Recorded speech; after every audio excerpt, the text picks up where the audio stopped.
сыртка барганда кандай документтер болуш керек болот?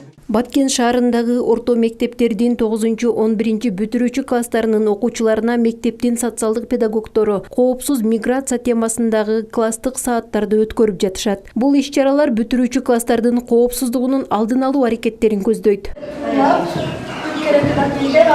Компания жөнүндө чоңдук билип, Инсан бийлик коомдук фонду тарабынан бизге шаардык мектептерде мугалимдерге, соц педагогдорго, соц кызматкерлердин бардыгыбызга семинар тренингтер болду.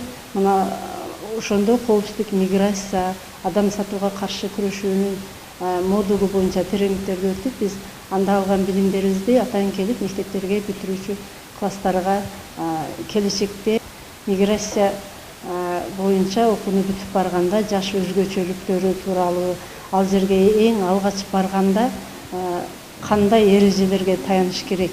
Эң биринчиден тил билүү, документтери боюнча туура маалымат түшүнүктөрдү бердик. Мен сиздин жарыяңыз боюнча келгенмин. Албетте. Сиз биз менен байланышыңыз үчүн абдан бактылуу адамсыз. Менин атым Айнура. Абдан кубанычтамын. Мага ошо жарыя боюнча толук маалымат айтып койсоңуз, ошо жумушум кандай болот? Сабакта миграцияга чыгууга даярдануу, чек арадан өтүү, мигранттардын жумушка орношуусу, эмгек укуктары жөнүндө маалыматтар берилүүдө. Мындан сырткары окуучулар форум театрында мигранттын жумуш учурундагы оң жана терс жактарын сахналаштырып, чагылдырып талкуулашты. Мектеп окуучулары жаштар чет өлкөгө окууга барабы, жумушка барабы, баары бир билим, маалымат керек экендигин айтышат. Жакшы келдиңби? Иштериң жакшы? Акча иштеп келдиңби? Апа, акча жок. Акчасы жок кантип келдиң? Журтка, кошуналарга уят. Андан көрө ошол жакта өлүп калсаң болмок. Мен ойымча, чет өлкөгө жөн гана иштебестен эмес, билим алууга да барса болот.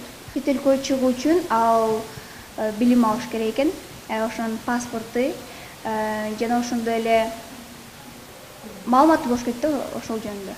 Ошо миграциянын айынан көптөгөн жаман кырдаалдар келип чыгып атат. Ошо жаш кыздар, бой жетелек кыздар ошо мектептин аяктай эле жумуш издегени, акча тапканы, акча табуу үчүн гана ар кандай жолго барып атат. Бунун себеби бул нерсенин себеби адамдардын сабатсыздыгынан. Негизинен эле окуучулар талакпай билим алып, алардын максаты иштөө эмес, билим алуу болгондо алар миграцияга барышмак эмес. Бул миграцияга баргандар негизинен эле ошо туура жол менен миграцияга барса болот. Мектепти аяктап турмуштун даңгыр жолуна сапар тарткан жаштар маалыматтын жетишсиздигинен өз укугун билбегендиктен келечек тагдырын талкалап алган учурлары жок эмес. Акыркы учурларда жаш кыздардын эрте турмушка чыгуусу көп болгондугуна да миграция маселесинин таасири тийип жатканы айтылууда. Анткени ата-энелер чет жактарда иштеп жүргөндүктөн өспүрүмдөрдү тарбиялоодо мындай класстык сааттар абдан зарыл. Алар интернеттен түрдүү терс көрүнүштөрдү көрүп, ошондон улам туура эмес жолдорго багыт албоосу үчүн жаштарга көбүрөөк маалымат берүүнү күчөтүү маселеси абдан курч болуп турган кези. Каныша Яшымова, Медербек Айдаралы уулу, Алтын бешик жаңылыктары.